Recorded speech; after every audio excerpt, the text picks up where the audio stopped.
अस्सलाम वालेकुम स्टूडेंट्स। आज का जो हमारा टॉपिक है करैक्टरिस्टिक्स ऑफ इफ़ेक्टिव टीचिंग के एक इफ़ेक्टिव टीचिंग में क्या क्या खसूसियात होती हैं। If the teacher succeeds to transfer what he desires to transfer and the student conceive the taught task accordingly then this is effective teaching. Effective teaching has many characteristics के effective teaching के काफ़ी खसूसियात हैं, characteristics हैं। अब ये यहाँ पे mention किए गए हैं। देखें, फ़र्स्ट ऑफ़ ऑल जो है डिटर्मिनेशन ऑफ ऑब्जेक्टिव्स कि एक टीचर जो है अपना मटेरियल जो डिलीवर कर रहा है उसे उस मटेरियल उस टॉपिक में म्यूचुअली अंडरस्टैंडिंग्स हो कि जो टॉपिक है आया कि वो मटेरियल भी उससे रेलिवेंट है या नहीं, ताकि स्टूडेंट उसको इजीली अंडरस्टैंड कर सकें और उन्हें कोई कॉम्प्लिकेशन का सामना ना करना पड़े, कुछ डिफ़िकल्टीज़ इश्यूज़ ना हो। इसके बाद है जी familiarity with expectations.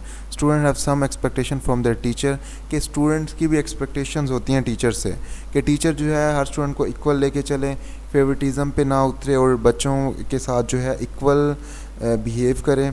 If a teacher comes to know about such expectation he can deal with his students more appropriately. अगर एक टीचर को ही पता हो कि स्टूडेंट्स की एक्सपेक्टेशंस क्या क्या हो सकती हैं, या एक टीचर यही सोच ले कि मैं भी स्टूडेंट लाइफ से गुजर के आया हूँ तो मेरी जो एक्सपेक्टेशन होती थी अपने टीचर्स के साथ, ऐसे ही मेरे ही स्टूडेंट की मेरे साथ कुछ एक्सपेक्टेशंस हैं, तो वहाँ पे हम इजीली बच्चों के साथ म्यूचुअली जो है फ्रेंडली उन्हें अपना लेक्चर डिलीवर कर सकते हैं, उनकी एक्सपेक्टेशंस को पूरा कर सकते हैं। डिलाइनेटिंग द कोर्स। अब यहाँ पे बताया गया कि टीचर को ये भी पता हो कि उसने जो कोर्स, उसने जो लेक्चर उसको डिलीवर करना उसका मीन, उसके बारे में complete each and every understandings teacher के पास मौजूद हों। More logical order among lecture and arranging certain things in advance. लेकिन टीचर ने अपने उस सिलेबस को, अपने उस शेड्यूल को भी मेंटेन किया हो ताकि बच्चों के लिए कुछ डिफ़िकल्टी ना रहे। इसके बाद है जी fourth point, use of additional sources कि टीचर के पास जो टॉपिक मौजूद है उससे रेलिवेंट टीचर जो उन्हें कन्वे करे तो एडिशनल सोर्स मौजूद हो, मटेरियल एंड या फिर कोई एग्जांपल्स ऐसी हों जिन्हें बच्चा इजीली अंडरस्टैंड कर सके। यूजिंग राइटिंग बोर्ड, टीचर को पढ़ाने के साथ साथ बोर्ड का भी इस्तेमाल करना पड़ता है ताकि बच्चे को ऑडियो विजुअल दोनों एड के थ्रू जो है इजीली समझ आ सके, बच्चे के लिए कोई प्रॉब्लम क्रिएट ना हो। क्योंकि जब हम कोई भी चीज़ जो है ऑडियो वे में कर रहे होते हैं तो बच्चे को इतना अंडरस्टैंडिंग नहीं होती, लेकिन जब विजुअल एड उसके साथ हम लिंक करते हैं कि एक टीचर बोर्ड पे लिखते हुए साथ साथ पढ़ के बच्चों को बता रहा होता है, समझा रहा होता है, तो वहाँ पे बच्चों की अंडरस्टैंडिंग ज़्यादा इंक्रीज़ हो जाती है।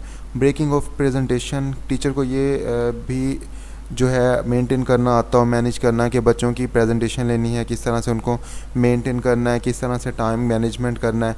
मेंटेनिंग इमोशनल स्टेबिलिटी, कोई ऐसी बात ना करे कि जिससे बच्चा डिसअपॉइंट हो, बच्चा हर्ट हो, या फिर बच्चे की स्टडी में कोई डिस्टर्बेंस आए और वो एक टीचर की कही हुई बात बच्चे के लिए हर्डल बन जाए।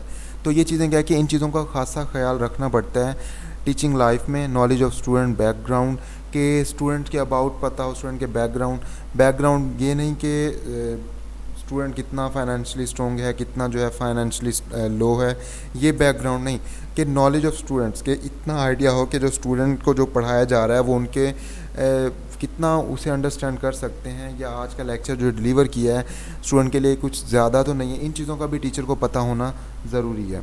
यूज़ ऑफ एग्जांपल्स, टीचर को चाहिए कि ड्यूरिंग लेक्चर ज़्यादा एग्जांपल्स कोटेट करे ताकि बच्चा अटैम्प्ट करते हुए या ड्यूरिंग पेपर जो है उनमें से कोई एग्जांपल अटैम्प्ट कर सके।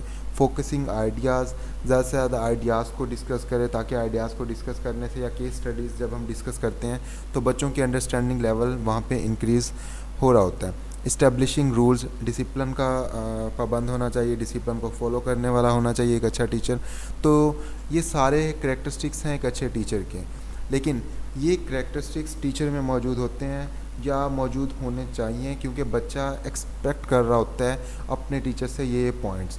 मोटिवेटिंग स्टूडेंट, टीचर को एक अच्छा मोटिवेटर होना चाहिए ताकि वो अपने स्टूडेंट्स को स्टडी के ट्रैक पे ला सके और मोटिवेट कर सके।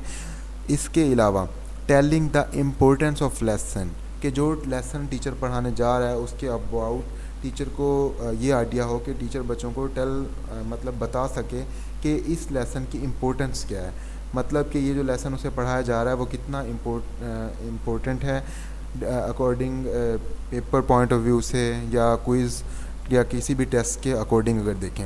Using appropriate teaching method, teacher को इतना आइडिया हो कि वो जो मेथड यूज़ कर रहा है वो अप्रोप्रिएट भी है या नहीं, बच्चा उसे अंडरस्टैंड कर पा रहा है या नहीं। इंश्योरिंग इंटरेक्शन, हर स्टूडेंट के साथ टीचर का इंटरेक्शन होना चाहिए। असाइनिंग असेसिंग टीचिंग, मतलब कि एक अच्छा टीचर ये हो कि teacher may assess students readiness for the content to be delivered, he may design use purposeful assessment technique during and after the lecture, कि टीचर को लेक्चर डिलीवर करने के साथ साथ असेसमेंट का भी पता हो कि जो लेक्चर पढ़ाया है उसके अबाउट 1 मिनट बाद 2 मिनट बाद उस पढ़ाए हुए लेक्चर में से कुछ अगर सवाल हम कर लेते हैं, वहाँ पे हमें ये आइडिया होता है कि बच्चे कितना जो है क्लास में अवेयर हैं, कितने मेंटली प्रेजेंट हैं।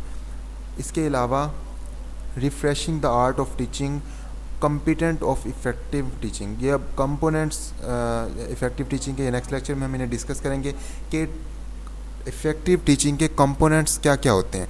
लेकिन आज का जो हमारा लेक्चर था उसमें जो हमने पॉइंट्स डिस्कस किए हैं वो ये है कि करेक्टरिस्टिक्स क्या क्या होते हैं टीचर के, जो बच्चा स्टूडेंट या इंडिविजुअल एक्सपेक्ट कर रहा होता है अपने टीचर से।